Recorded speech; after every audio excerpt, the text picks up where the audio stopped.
kekuasaan cenderung disalahgunakan, kekuasaan yang mutlak pasti akan terjadi korupsi. Assalamualaikum warahmatullahi wabarakatuh. Salam sejahtera bagi kita semua. Salam Om Swastiastu, Namo Buddhaya, salam kebajikan. Dewan juri menilai video lomba orasi yang terhormat serta teman-teman semua yang saya banggakan. Perkenalkan, saya Friska Oktalita Tahta Lorenza yang berkesempatan untuk menyampaikan orasi singkat dengan tema korupsi bantuan sosial berakar pada budaya dan sistem politik. Berbicara soal korupsi, tentunya timbul sejuta pertanyaan untuk kita semua.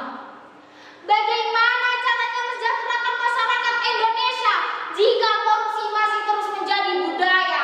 Bagaimana caranya memberantas budaya korupsi jika budaya korupsi tersebut telah mengakar dalam sistem politik kita hingga detik ini? Sungguh sangat disayangkan jika pada nyatanya korupsi menjadi kebanggaan para elit politik yang seharusnya mereka menjadi tauladan untuk dicontoh generasi-generasi muda.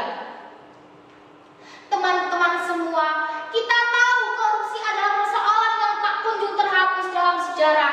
Kita tahu dari pemerintahan Orde Baru, korupsi, kolusi, dan nepotisme menjadi alasan utama adanya gerakan mahasiswa dan masyarakat untuk memaksa Soeharto turun dari kursi presidenannya. Demokrasi sebagai buah dari reformasi yang kita perjuangkan bersama dengan harapan baru untuk Indonesia lebih maju dan sejahtera. Namun semuanya hanya menjadi isapan jempol belaka karena korupsi telah mengakar dalam bangsa ini. Korupsi terus disebut dalam media TV dan media cetak lainnya dengan pelaku-pelaku baru. Baru-baru ini kita melihat dan menyaksikan bersama seorang Menteri Sosial Juliari Batubara yang seharusnya dapat membangun kesejahteraan sosial, namun menjadi tersangka dalam kasus korupsi. Sebuah pemandangan yang tidak etis rasanya di masa sulit dan menangani pandemi COVID-19 ini, yang harusnya para menteri bahu-membahu menyelesaikan permasalahannya, akan tetapi masih saja ditemukan pejabat yang melakukan tindakan merugikan rakyat. Juliari Batubara resmi ditetapkan sebagai tersangka oleh Komisi Pemberantasan Korupsi dalam kasus dengan dugaan suap pengelolaan dana bantuan sosial penanganan COVID-19 berupa paket sembako di Kementerian Sosial. Tentu pertanyaan demikian dapat kita jawab dengan melihat asal-muasal penyebab adanya korupsi. Perlu kita ketahui, salah satu penyebab maraknya korupsi di Indonesia dilakukan oleh pejabat publik, orang yang berdasi dengan pakaian dinas, dengan mobil yang disediakan oleh pemerintah, dan semuanya difasilitasi atas dasar gaji tunjangan hidup. Dan kalian tahu dari mana uang yang dipakai untuk membiayai mereka?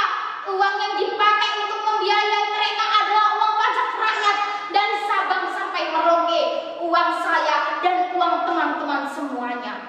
Maka sebagai seorang yang terdidik, ada kalanya kita mengetahui bersama apa sebenarnya penyebab utama masifnya korupsi ini. Bagi saya pribadi, masifnya korupsi saat ini dikarenakan sistem politik yang dibiayai oleh privat. Kita tahu parpol adalah mesin pemakan uang paling luas, memaksa para kader-kadernya untuk maju dan membiayai semua proses pemilu.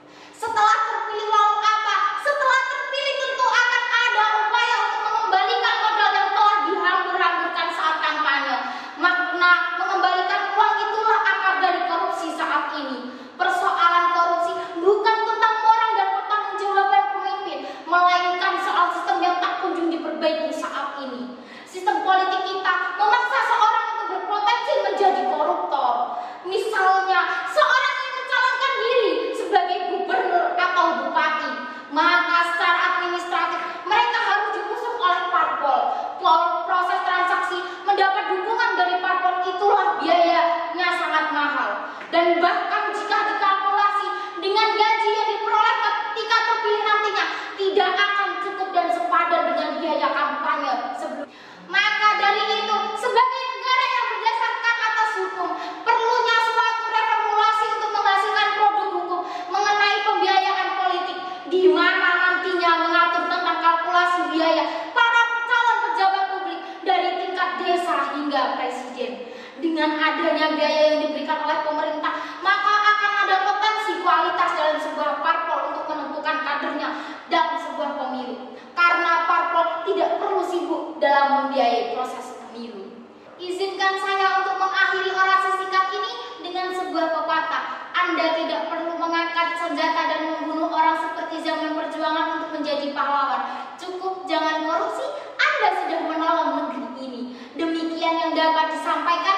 Terima kasih. Wallahu muwaffiq ila aqwamit thoriq.